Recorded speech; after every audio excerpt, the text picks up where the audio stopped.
இந்த வீடியோவில் ஃபுல்லாக நம்ம தொடுவட்டி சந்தையை தான் சுற்றி பார்க்க போகிறோம். அதனால தொடுவட்டி அப்படின்னு கேட்டிங்கன்னா தான் நம்ம மார்த்தாண்டம் தான். நிறைய பேர் மறந்துருப்பாங்க இப்போ அந்த பேரை எல்லாம். இப்போ யாரும் அதிகமாக சொல்லியதே இல்லை. எல்லாரும் யாரை கேட்டாலும் மார்த்தாண்டம்னு சொல்லி பழகிட்டாங்க. மார்த்தாண்டம் பஸ் ஸ்டாண்ட்லேருந்து கொஞ்சம் மேலே போனால் நம்மளோட சந்தை இருக்கும், தொடுவட்டி சந்தை. பாருங்கள், ஃபுல்லாக செட்டு போட்டு எல்லாம் மூடிட்டாங்க. நம்மளோட மார்த்தாண்டம் சந்தை வந்து இப்போ வேலை நடந்துகிட்ருக்கு. புதுசாக வந்து மார்க்கெட்டு சூப்பராக போட்டுட்ருக்காங்க. பார்க்கும்போதே நல்லா இருக்குது, சூப்பராக இருக்குது. இந்த டிசைன்ஸ் எல்லாம், அந்த மாடல் எல்லாம் பார்க்குறதுக்கு நல்லா தான் இருக்குது. இன்னும் கொஞ்சம் நல்லா புது சந்தையில் மேபி அடுத்த லீவ் எல்லாம் புது சந்தை தான். அது வரைக்கும் இங்கே டெம்பரவரியாக தான் இந்த மாதிரி போட்டிருக்காங்கன்னு நினைக்கிறேன். இங்கே தான் இப்போ சந்தை நடந்துகிட்ருக்கு.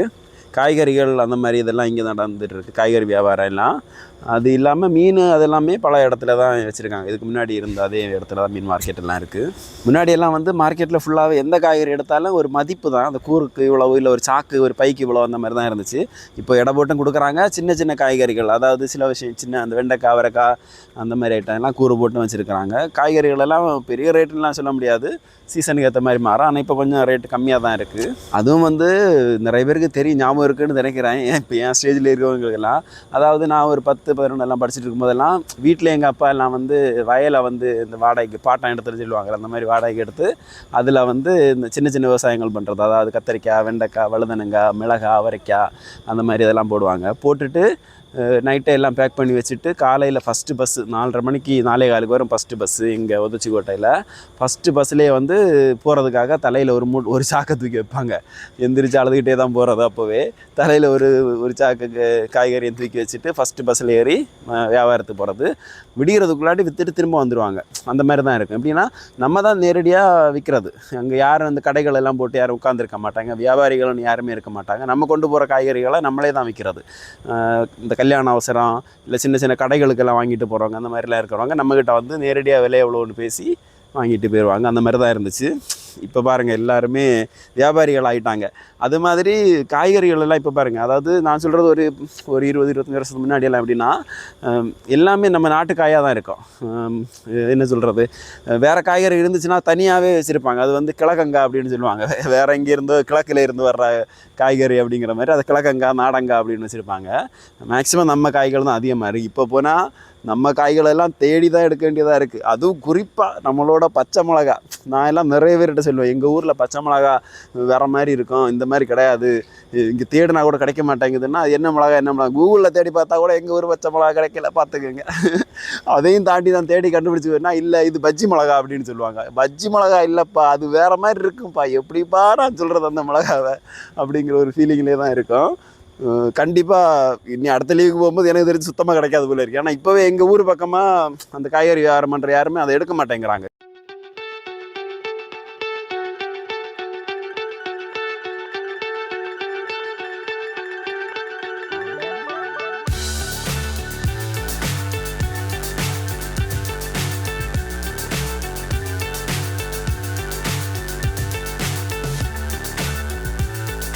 அங்கேருந்து நம்ம நடந்து சைட்லேயே போயிடலாம், அது பாதை இருக்குது. அது இல்லாமல் மீன் மார்க்கெட் அதே இடத்துல தான் இருக்குது. முன்னாடி புதுசாக இதுவும் ரொம்ப பழசு கிடையாது.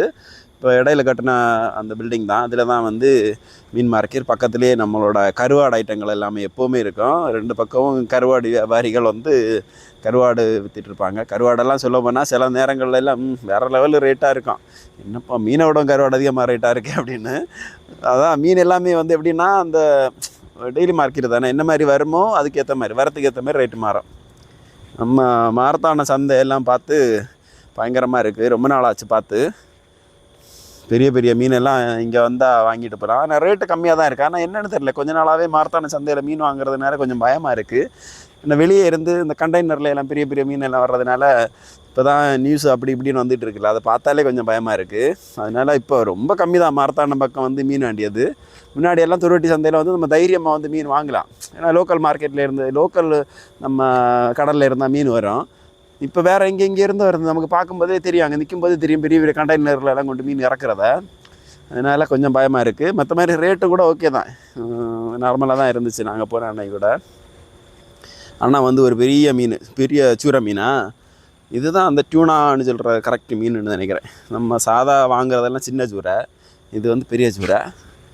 பயங்கரமாக வெட்டிகிட்டு இருக்காரு. இதெல்லாம் வெளியே இருந்து வந்த மீன் தான், பார்க்கும்போதே தெரியுது. நம்ம இங்கே லோக்கலாக உள்ள மீன் மாதிரி தெரியல.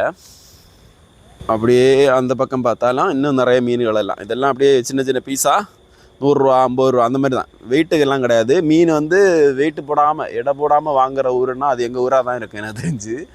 மற்ற ஊரெலாம் எப்படின்னு எனக்கு தெரியல. ஆனால் நான் அப்படி நினைக்கிறேன். இப்போ இங்கே எல்லாமே வெயிட்டு தானே, எவ்வளோ கிலோ இவ்வளோன்னு தானே விற்கிறாங்க. ஸ்டாண்டர்ட் ரேட்டாக தான் இருக்குது மேக்ஸிமம். நமக்கு வந்து ஒவ்வொரு நாளும் ஒவ்வொரு ரேட்டு. ஒரு நாள் 50 ரூபாய்க்கு வாங்குற மீன் அடுத்த நாள் 100 ரூபா கொடுக்குற மாதிரி இருக்கும். அப்படி ஒவ்வொரு நாளும் ஒவ்வொரு ரேட்டாக இருக்கும். என்ன மீன் அதிகமாக வருதோ அந்த மீன் ரேட்டு கம்மியாக, மற்ற மீன்களுக்கெல்லாம் கொஞ்சம் ரேட்டு கூட தான் வரும். அந்த மாதிரி தான் நிறைய மீன். இன்னும் நிறைய மீனெல்லாம் இருந்துச்சு. இறால் இருந்துச்சு, சின்ன சின்ன கனவா, நண்டு, சாலை, உருண்டை, இந்த சூறை, குட்டி சூறை தான் நிறைய வந்து கிடக்காது. இந்த சீசனில் இந்த சூறை தான் அதிகமாக வருது. ஏன்னு தெரில. ஏன்னா மீன் கொஞ்சம் தடைக்காலமானதுனால இது எல்லாமே வெளியே இருந்து வர்ற மீன் தான் நினைக்கிறேன். நான் லோக்கலாக வந்து மீன் கிடைக்கல ஊரில். இப்போ இனி ஜூலை வரைக்கும் அப்படி தான் சொல்லிகிட்டு இருந்தாங்க. நிறைய மீன் வச்சுருக்காங்க.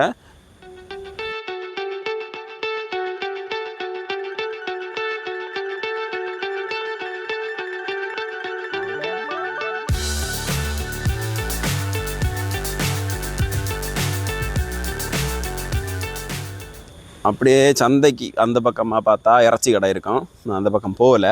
அங்கே போனாலே கத்தியை காமிச்சு வாடா இங்கே வாடா, இங்கே இருந்து தான் நீ வாங்கணும்னு போட்டு இழுத்து எடுத்துருவாங்க. ரொம்ப வருஷத்துக்கு முன்னாடி. இப்போ அங்கே போய் ரொம்ப நாள் ஆச்சு. அதனால் வெளியே இருந்துகிட்டே பார்த்தாச்சு.